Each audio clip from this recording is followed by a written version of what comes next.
Jalan pintas. Amsal 14 ayat 12 berkata, ada jalan yang disangka orang lurus, tetapi ujungnya menuju maut. Kerap kali ketika kita mengendarai mobil untuk menuju suatu tempat, lalu kita melihat ada kemacetan menanti kita di depan, maka kita segera berbelok, memutar untuk menghindarinya. Kita mencari jalan alternatif atau jalan pintas untuk sampai ke tujuan kita. Atau bila kita terburu-buru menuju suatu tempat, kita juga sering mengabaikan jalan utama dan masuk ke jalan-jalan kecil. Sebab itu merupakan jalan pintas yang menyampaikan kita dengan lebih cepat. Semua kita tentunya suka bila kita dapat sampai ke tujuan lebih cepat dengan mengambil jalan pintas. Namun mengambil jalan pintas bukanlah suatu prinsip yang dapat diterapkan untuk semua aspek kehidupan. Justru seringkali mengambil jalan pintas dalam menjalani kehidupan ini bukanlah hal yang benar untuk dilakukan. Bahkan dalam mengambil jalan pintas saat mengendarai mobil pun kadang-kadang hasilnya tidak baik.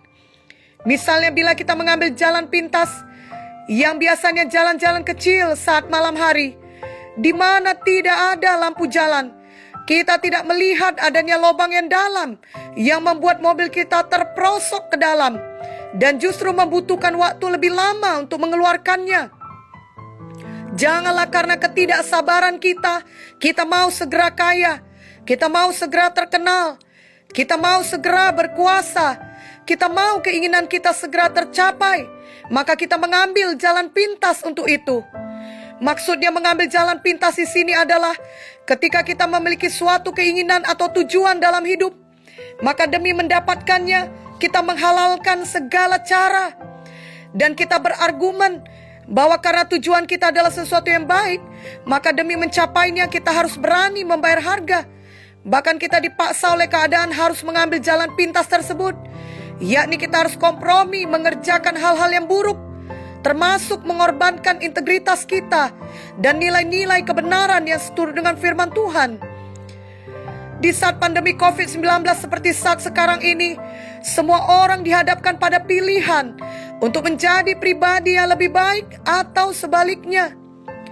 Karena kita dihadapkan pada situasi yang tidak biasa, situasi yang sama-sama belum kita hadapi sebelumnya. Bila kita pedagang, mungkin kita harus belajar menjual barang dagangan kita secara online yang sebelum pandemi COVID-19 ini belum pernah kita kerjakan. Bila kita seorang guru, kita harus mengajar anak didik kita secara daring yang sebelum pandemi COVID-19 belum pernah kita kerjakan. Akan ada saat di mana seseorang tergoda untuk mencari jalan pintas saja demi mempertahankan hidupnya atau demi kenyamanan hidupnya. Bila kita pedagang seperti contoh di atas, bisa jadi kita tergoda untuk mengambil jalan pintas. Misalnya menjual banyak telur dagangan yang kita tahu sebagian sudah dalam keadaan yang tidak segar lagi kepada pembeli. Dan kita sudah berketetapan hati tidak akan mengalah jika nanti dikomplain. Itu semua demi mendapatkan keuntungan cepat, sebab pemasukan kita biasanya pun sudah menurun jauh. Jadi kita halalkan segala cara agar jualan kita laku.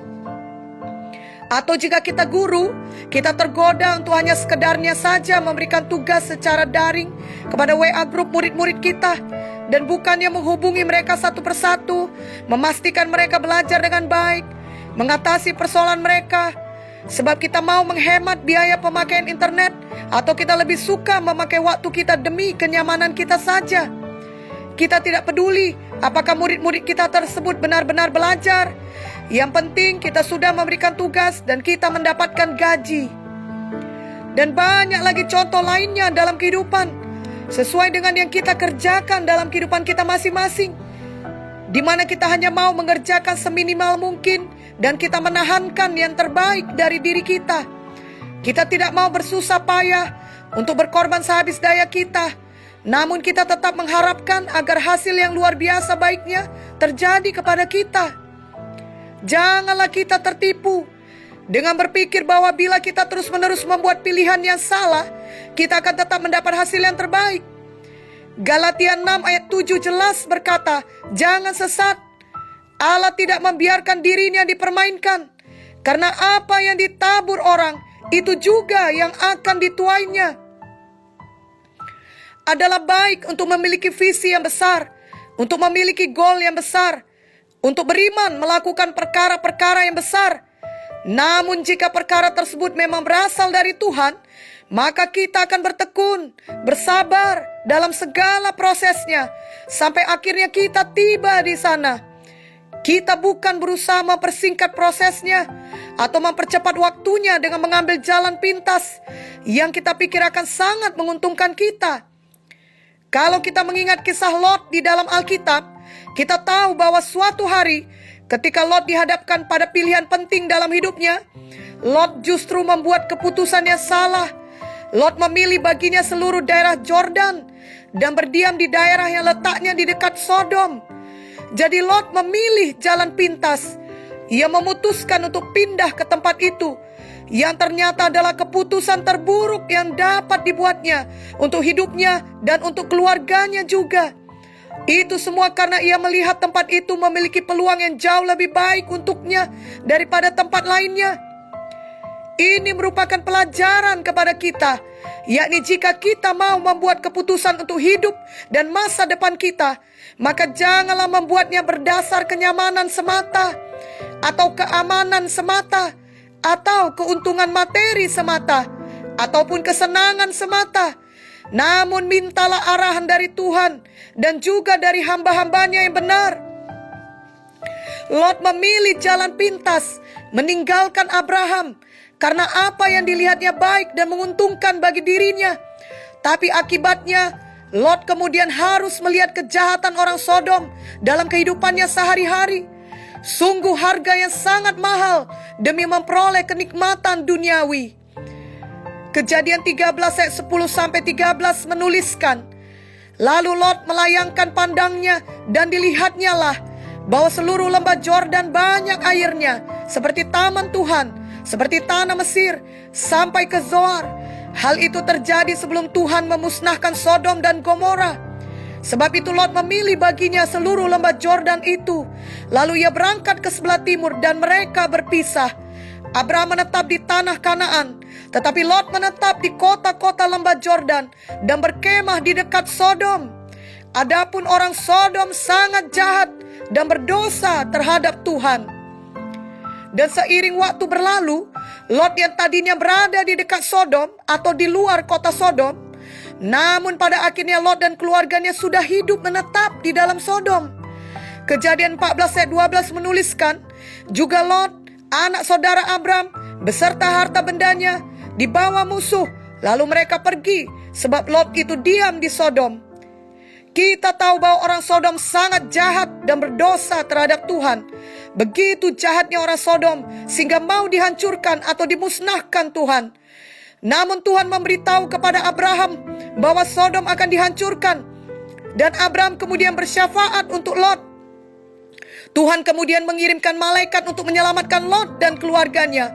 Namun kalau kita terus membaca kisah Lot, akhirnya tidaklah baik, di mana istrinya menjadi tiang garam dan kedua anaknya membuatnya mabuk untuk dapat mempunyai keturunan. Namun anak-anak mereka adalah bapa dari orang Moab dan Bani Amon yang akhirnya merupakan musuh dari bangsa Israel. Kita bertanya-tanya, seandainya saja Lot tetap bersama Abraham, seandainya saja Lot membiarkan Abraham memilih duluan, sebab demikianlah yang benar untuk dilakukan. Seandainya saja Lot tidak memilih tinggal di dekat Sodom, seandainya saja Lot tidak mengambil jalan pintas demi kenyamanan hidupnya, mungkin kisah kehidupannya dan keluarganya akan memiliki akhir yang berbeda. Pilihan kita selalu menentukan masa depan kita. Tentunya kehidupan tidak menjadi lebih mudah setelah pandemi COVID-19 ini. Di beberapa daerah telah dimulai kehidupan dengan adaptasi kebiasaan baru. Tiap-tiap hari akan memiliki tantangan tersendiri.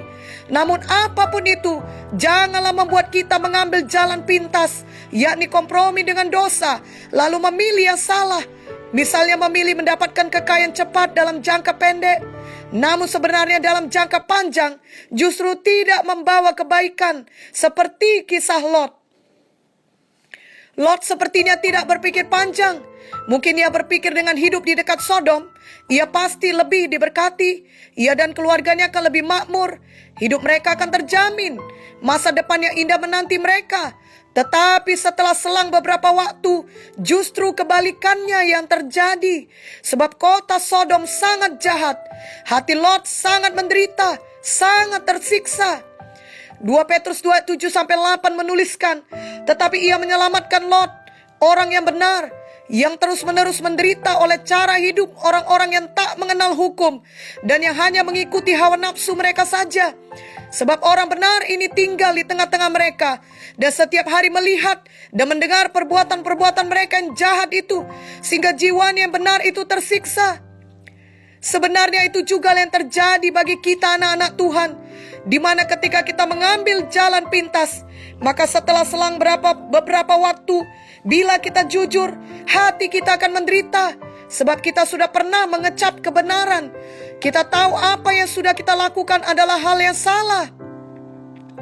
Sayangnya tetap ada anak Tuhan yang mengeraskan hati dan tidak berbalik. Padahal hati kita yang tidak tenang tersebut adalah tanda bagi kita untuk segera berbalik dan bertobat, di mana dalam Tuhan Yesus selalu ada pemulihan dan pengampunan. Mari kita ikuti jalan Tuhan, kita ikuti bentukan Tuhan, di mana semuanya itu membutuhkan proses dan kerap kali membutuhkan waktu yang tidak sebentar.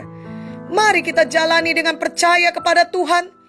Semua kita tidak akan tenang naik pesawat jika sebelum terbang kita mendapatkan berita yang beredar bahwa pilot pesawat kita tersebut sebenarnya mendapatkan ijazah pilotnya dengan jalan pintas, bahwa ia tidak lulus dari sekolah penerbangan. Walau kabarnya ia pernah belajar selama beberapa tahun, sayangnya di saat-saat terakhir ada beberapa ujian di mana ia tidak lulus. Namun ia berhasil mendapatkan ijazah dengan jalan pintas tanpa mengulangi ujian itu dengan benar. Kita akan memastikan bahwa berita itu hanya hoax saja, sebab taruhannya adalah nyawa kita. Namun bila ternyata berita itu benar, tentunya tidak ada kita yang mau tetap naik pesawat yang dipimpin oleh pilot itu.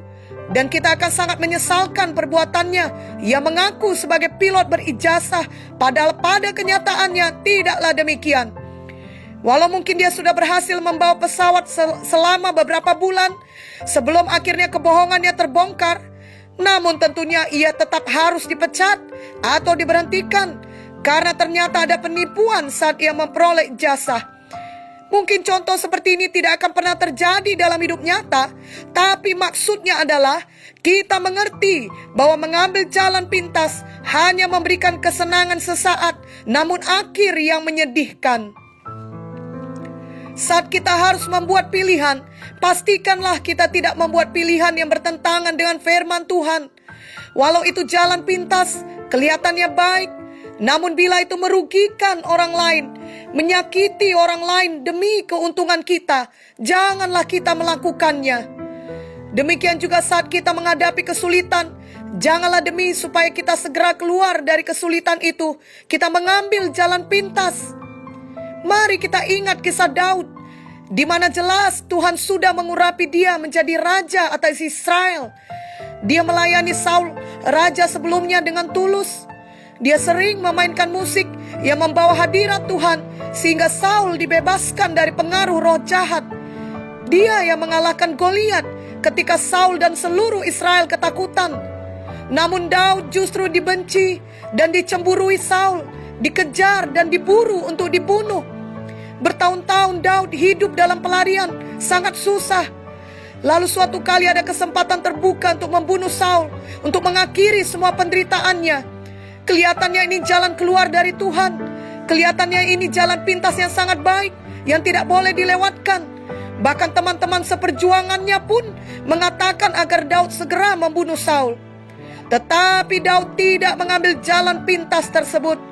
Kita dapat membaca kisahnya dari 1 Samuel 24 ayat 1 sampai 23, di mana dalam ayat ke-7 dituliskan, lalu berkatalah ia kepada orang-orangnya, dijauhkan Tuhanlah kiranya daripadaku untuk melakukan hal yang demikian kepada tuanku, kepada orang yang diurapi Tuhan, yakni menjamah dia, sebab dialah orang yang diurapi Tuhan. Apakah setelah itu Saul berhenti mengejar Daud? Ternyata tidak demikian. Walau Saul menangis dan kelihatannya ia menyesal, tapi pada kenyataannya ia masih memburu Daud untuk membunuhnya. Berarti Daud masih dalam kesulitan, dalam pengejaran, dalam kesusahan. Dan lagi-lagi Daud dihadapkan pada pilihan untuk mengambil jalan pintas atau tetap pada jalan Tuhan. Karena untuk kedua kalinya terbuka kesempatan bagi Daud untuk membunuh Saul. Kita dapat membaca kisahnya ini dalam 1 Samuel 26 ayat 1 sampai 25. Dan pada ayat 9 sampai 11 jelas dituliskan. Tetapi kata Daud kepada Abisai, jangan musnahkan dia. Sebab siapakah yang dapat menjamah orang yang diurapi Tuhan dan bebas dari hukuman? Lagi kata Daud, demi Tuhan yang hidup, niscaya Tuhan akan membunuh dia. Entah karena sampai ajalnya dan ia mati, entah karena ia pergi berperang dan hilang lenyap di sana. Kiranya Tuhan menjauhkan daripadaku untuk menjamah orang yang diurapi Tuhan. Ambillah sekarang tombak yang ada di sebelah kepalanya dan kendi itu, dan marilah kita pergi.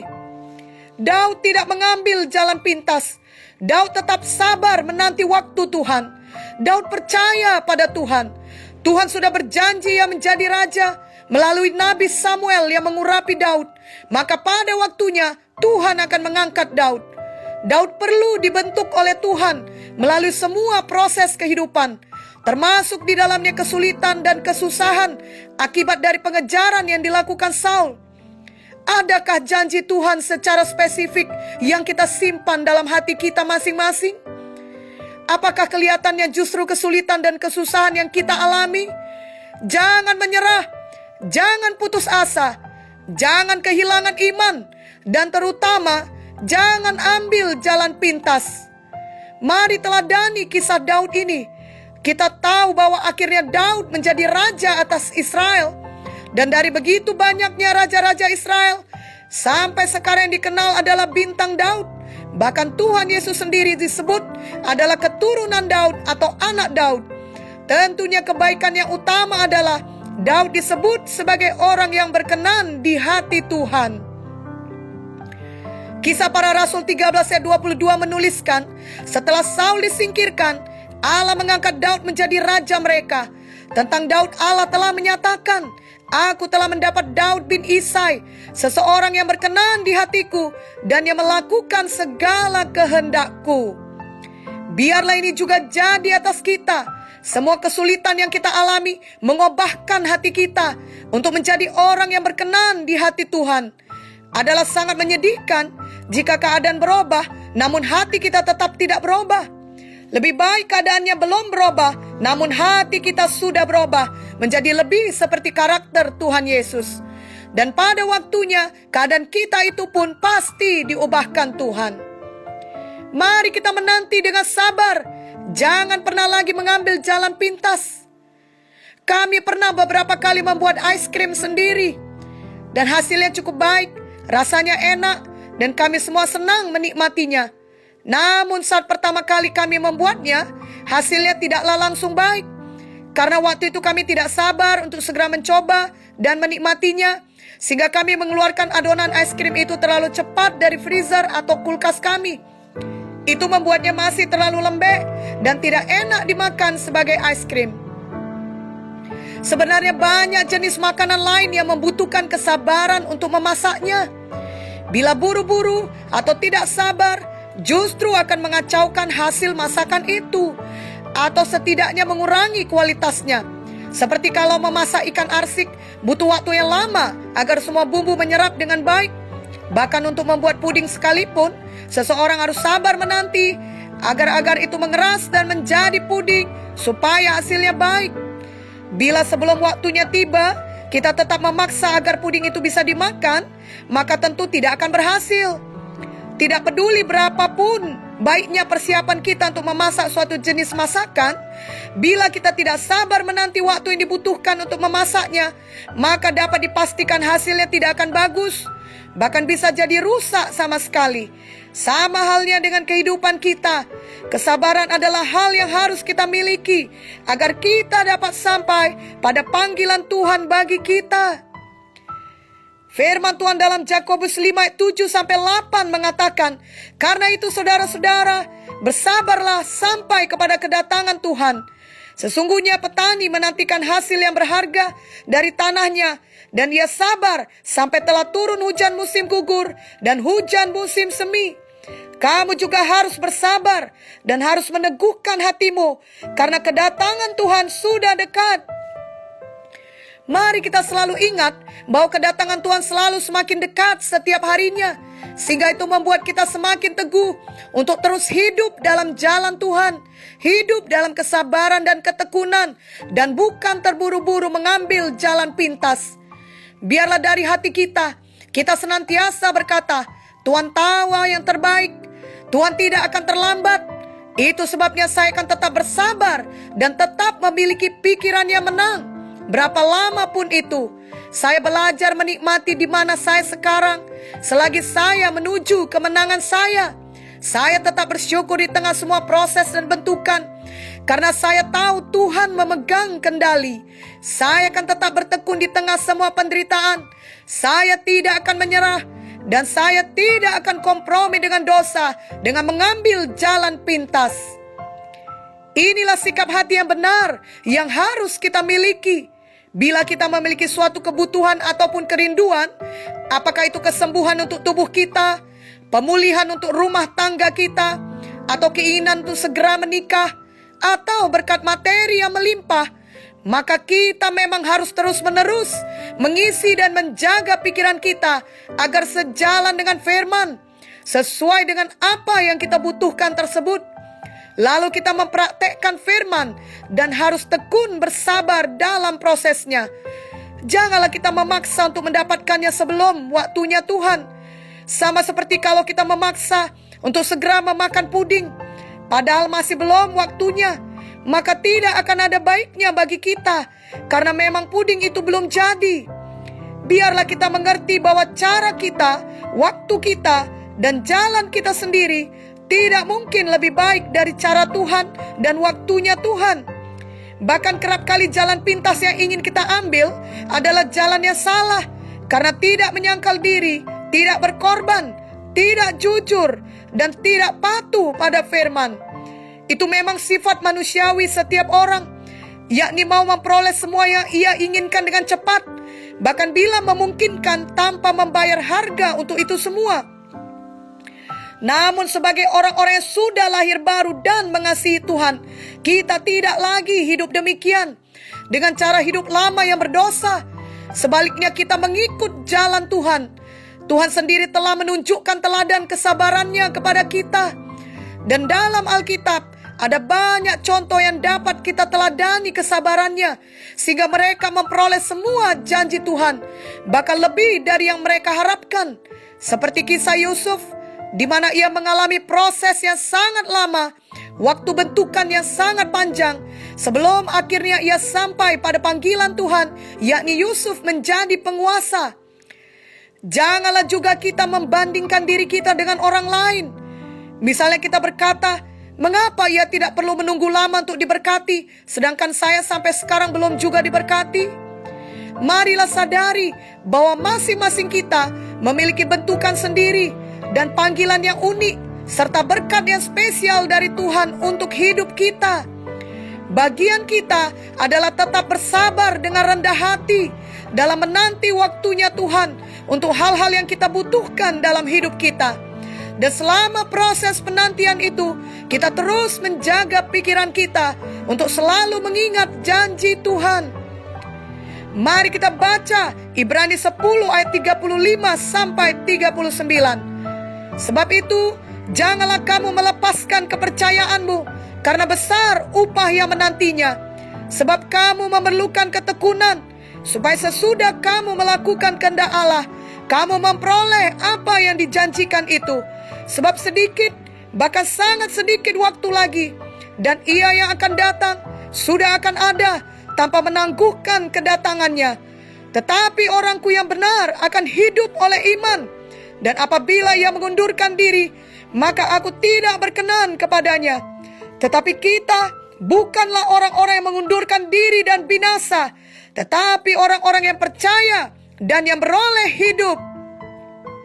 Kiranya ini digenapi dalam hidup kita.